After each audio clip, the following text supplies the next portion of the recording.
আজকের এই বিশ্লেষণে আমরা এমন এক অবিশ্বাস্য কাহিনীর গভীরে যাব যা শুনলে হয়তো রূপকথা মনে হতে পারে, কিন্তু এটি পুরোপুরি বাস্তব। একজন সাধারণ সর্বত্যাগী দরবেশ থেকে কিভাবে একজন মানুষ আস্ত একটি শহরের রূপকার হয়ে উঠলেন, আজ আমরা সেই গল্পটাই জানব। তিনি হলেন শেখ আবদুল্লাহ। তার এই যাত্রা শুধু ইতিহাসের পাতায় লেখা কোনো সাধারণ ঘটনা নয়, বরং এটি সততা, আধ্যাত্মিক শক্তি আর ন্যায়ের এক অসাধারণ আখ্যান। তো চলুন শুরু করা যাক। আজকের এই বিশ্লেষণে আমরা তার জীবনের পুরো যাত্রাটাকে মূলত 6টি ধাপে ভাগ করে আলোচনা করব। শুরু করব তার আধ্যাত্মিক বংশ পরিচয় দিয়ে, এরপর হিন্দুস্তানে যাত্রা, রাজাদের সাথে তার চমকপ্রদ কিছু সাক্ষাৎ, অত্যাচারী শাসকের দম্ভচূর্ণ করা, জান্নাতাবাদ শহর প্রতিষ্ঠা এবং সবশেষে তার রেখে যাওয়া স্থায়ী উত্তরাধিকার। প্রথমে আসা যাক প্রথম অধ্যায়ে, তার আধ্যাত্মিক বংশ পরিচয়।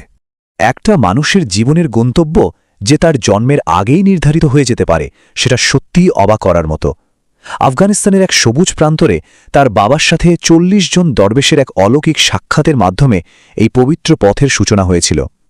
আর সবচেয়ে চমকপ্রদ ব্যাপার হল, শেখ আবদুল্লার জন্মের ঠিক আগে তার মা একটা অদ্ভুত স্বপ্ন দেখেন। তিনি দেখেন একটা প্রদীপের উজ্জ্বল আলোয় পুরো বাড়ি আলোকিত হয়ে গেছে, আর সেই আলো ধীরে ধীরে ছড়িয়ে পড়ছে বহুদূরের এক অজানা দেশে। বুজুর্গরা বলেছিলেন, এর মানে হল তাদের ঘরে এমন এক সন্তান আসবে যে দূর দূরান্তে গিয়ে নিজের জ্ঞান আর আধ্যাত্মিকতার আলো ছড়াবে। এরপর দ্বিতীয় অধ্যায়, হিন্দুস্তানে যাত্রা এবং তার একান্তবাস। খুব ছোটবেলা থেকেই তার প্রস্তুতি শুরু হয়ে যায়। শৈশবে আরববাগে চরিত্র গঠন, আর তারপর যৌবনে নূরপুরে গভীর আধ্যাত্মিক আর শাস্ত্রীয় শিক্ষা। এরপর প্রাপ্তবয়স্ক হওয়ার পর তিনি পাড়ি জমান একেবারে নতুন এক ভূখণ্ডে, হিন্দুস্তানে। শতদ্র নদীর তীরে জনমানবহীন এক বিরান ভূমিতে তিনি তার সাধনা আর নির্জন বাস শুরু করেন। কিন্তু ওই যে কথায় আছে না, সুবাস কখনো লুকিয়ে রাখা যায় না, ঠিক তেমনি তার আধ্যাত্মিক শক্তির খবর দাবানলের মতো ছড়িয়ে পড়ে। হাজার হাজার মানুষ দলে দলে আসতে শুরু করে তার কাছে। তবে এত মানুষের ভিড় আর জনপ্রিয়তা কিন্তু তাকে তার নীতি থেকে এক চুলো তোলাতে পারেনি। একটা ঘটনার কথা বলি। একবার এক ধনী ব্যক্তি কিছু স্বর্ণ মুদ্রা আর উপহার নিয়ে আসেন, যেগুলো কেনা হয়েছিল হারাম বা অবৈধ উপার্জনের টাকায়। শেখ সাহেব পরিষ্কার জানিয়ে দেন তিনি এসব নেবেন না। তিনি নির্দেশ দেন উপহারগুলো পাশের একটা পুকুরে ফেলে দিতে। আর ঠিক তখনই ঘটে এক অবিশ্বাস্য ঘটনা। পানিতে পড়ার সাথে সাথেই সেই সোনা আর উপহারগুলো একেবারে রক্তের মতো হয়ে ভাসতে থাকে, আর ধীরে ধীরে সেগুলো থেকে আগুনের শিখা চলে ওঠে। অবৈধ সম্পদের ভয়াবহতা বোঝাতে এর চেয়ে বড় চাক্ষুষ প্রমাণ আর কি হতে পারে। এবার চলুন তৃতীয় অধ্যায়ে যাই, রাজকীয় সাক্ষাৎ।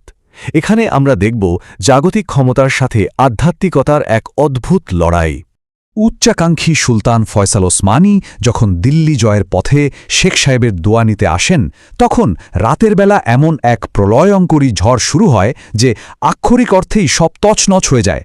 ঝড়ের তাণ্ডবে সুলতানের বিশাল সেনাবাহিনীর শিবির পুরোপুরি ধ্বংস হয়ে উড়ে যায়, অথচ ঠিক পাশেই শেখ আবদুল্লার সেই সামান্য কুঁড়ে ঘরটা একদম অক্ষত দাঁড়িয়েছিল।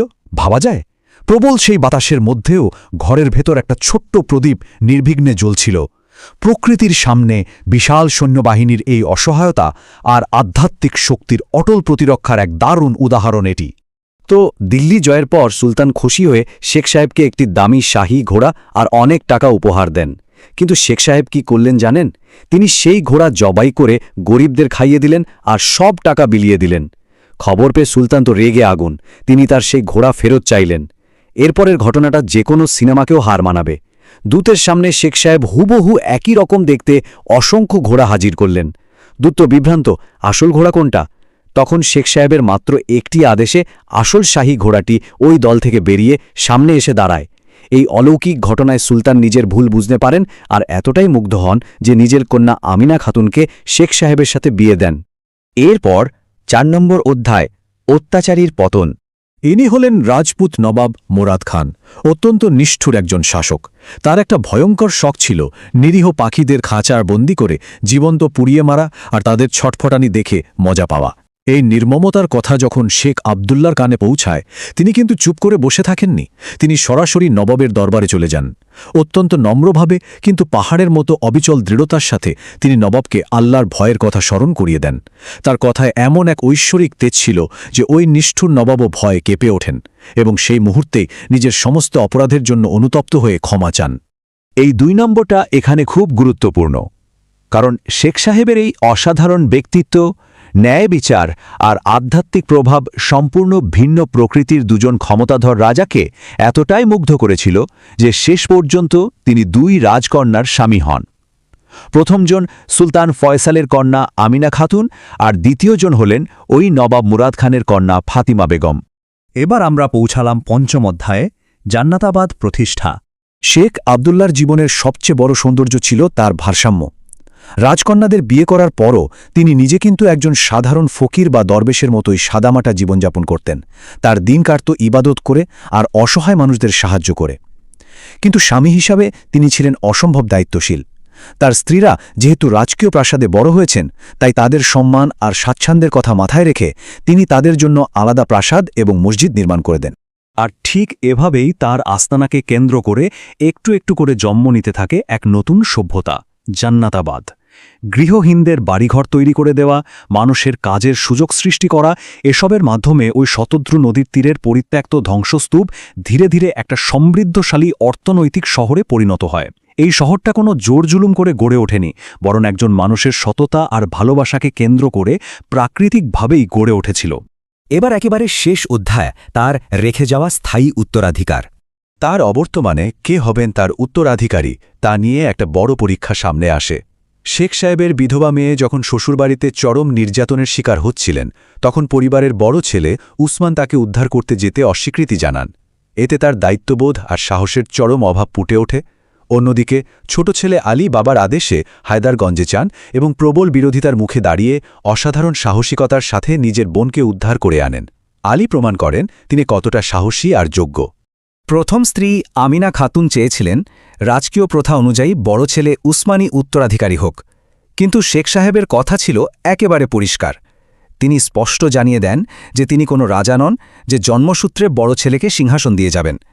তিনি একজন দরবেশ, আর সুফিদের নিয়ম হল উত্তরাধিকার নির্বাচিত হয় জন্মসূত্রে নয়, বরং যোগ্যতার ভিত্তিতে।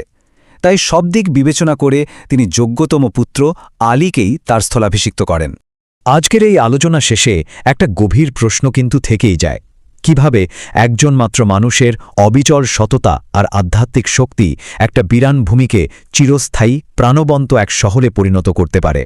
এই গল্প আমাদের মনে করিয়ে দেয় যে জাগতিক সম্পদ বা রাজকীয় ক্ষমতা নয়, বরং মানুষের আসল এবং চিরস্থায়ী উত্তরাধিকার হল তার চরিত্র আর নীতি। শেখ আবদুল্লার জীবন আমাদের সবার জন্য ঠিক এই অমূল্য বার্তাটাই রেখে যায়।